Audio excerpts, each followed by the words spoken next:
Jamaah zuhur yang dirahmati Allah, pertama-tama marilah kita panjatkan puja dan puji syukur kita kehadirat Allah Subhanahu wa taala yang telah melimpahkan rahmat serta hidayahnya kepada kita semua, sehingga pada siang hari ini tepat 14 hari bulan Ramadan kita masih diberikan kesehatan, kita masih diberikan nikmat iman, sehingga kita masih bisa menjalankan perintahnya.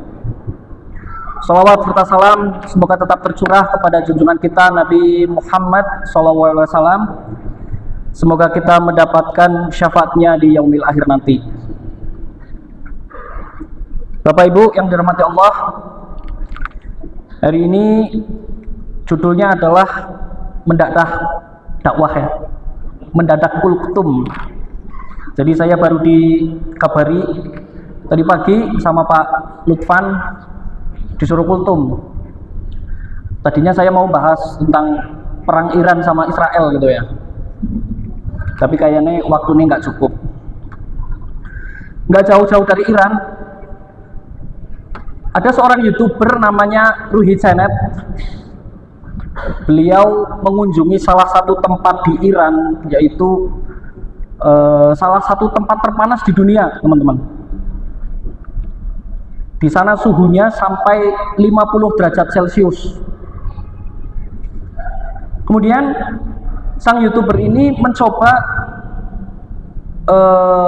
melakukan eksperimen, apakah di sana ada makhluk hidup atau enggak. Kemudian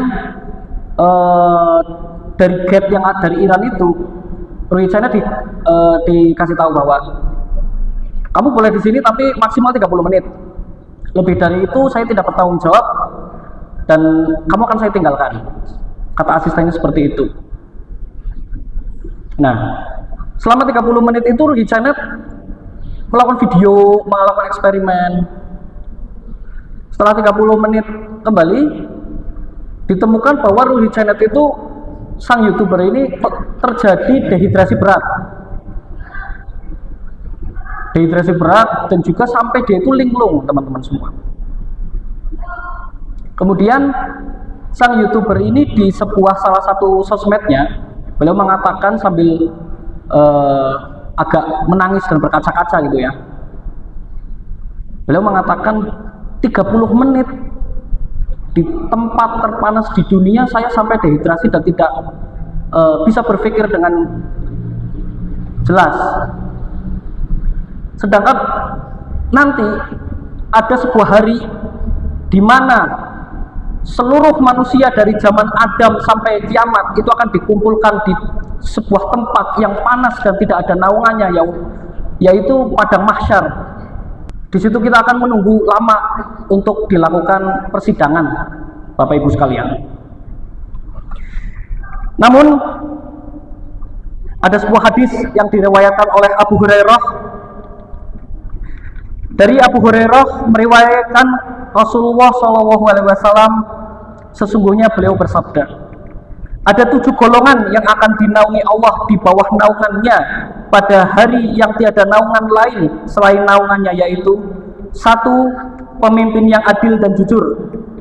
2. Seorang lelaki yang bertemu seorang perempuan cantik dan berpangkat, lalu perempuan itu menawarkan dirinya kepada laki-laki tersebut, dan laki-laki tersebut mengatakan, sesungguhnya aku takut kepada Allah Rabbul Alamin. Yang ketiga, seseorang yang hatinya tertambat kepada masjid. Yang keempat, seseorang yang mempelajari Al-Quran sejak muda dan terus-menerus dibacanya sampai tua. Yang kelima, seseorang yang merahasiakan sedekahnya sehingga apa yang diberikan oleh tangan kanannya tidak diketahui oleh tangan kirinya. Yang keenam, seseorang yang ingat kepada Allah atau zikrullah di tengah-tengah orang banyak sambil meneteskan air matanya karena takut kepada Allah. Yang ketujuh, seseorang yang bertemu orang lain lalu dia mengatakan, aku mencintaimu karena Allah. Yang disambut oleh temannya itu, aku pun mencintaimu karena Allah.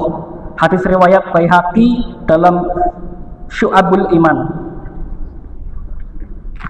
Penjelasan dari hadis menurut Suara Muhammadiyah. 1. untuk anak muda yang hidupnya dihabiskan untuk beribadah kepada Allah, yaitu ketekunannya mengaji Al-Quran. Bagi seorang remaja, perilaku seperti itu sangat langka karena pada usia muda darahnya bergejolak. Yang kedua, pemimpin yang adil dan jujur, yaitu pemimpin yang dalam kebijakannya selalu disesuaikan dengan hukum Allah dan dalam tindakannya tidak memihak pada golongan manapun. Bahkan Rasulullah pun pernah mengatakan, apabila Fatimah mencuri, maka biarlah aku sendiri yang memotong tangannya. Kita doakan semoga pemimpin kita termasuk sebagai pemimpin yang adil dan amanah.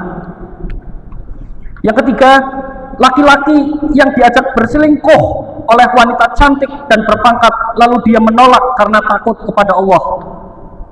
Ini seperti kisahnya pada zaman Nabi siapa, Mas? Nabi Yusuf, yaitu beliau pernah digoda oleh istri raja, yaitu Zulaikha. Dia digoda untuk melakukan perzinaan, pintunya ditutup semua. Kayak gitu. Kemudian Yusuf berkata, aku takut kepada Allah. Kayak gitu. Dan yang perlu digarisbawahi adalah yang mengajak adalah wanita yang cantik dan berpangkat. Yang keempat, orang yang merahasiakan sedekahnya hingga tidak diketahui orang yang ada di kanan dan kirinya. Yang kelima, orang yang hatinya selalu tertambat kepada masjid. Yang keenam dan ketujuh, dua orang yang menjalin persaudaraan karena Allah. Akhirnya di hari ke-14 ini, marilah kita meningkatkan iman dan ketakwaan kita kepada Allah Subhanahu wa taala. Saya berpesan kepada diri saya sendiri dan seluruh jamaah yang ada di Masjid At-Taqwa ini serta karyawan Rumah Sakit Muhammadiyah Robiah Akhid, marilah kita jadikan persyarikatan ini adalah tempat kita untuk berjihad di jalan Allah, sehingga teman-teman yang kita pilih pun bisa menjadikan syafaat kita nanti di yaumil akhir nanti.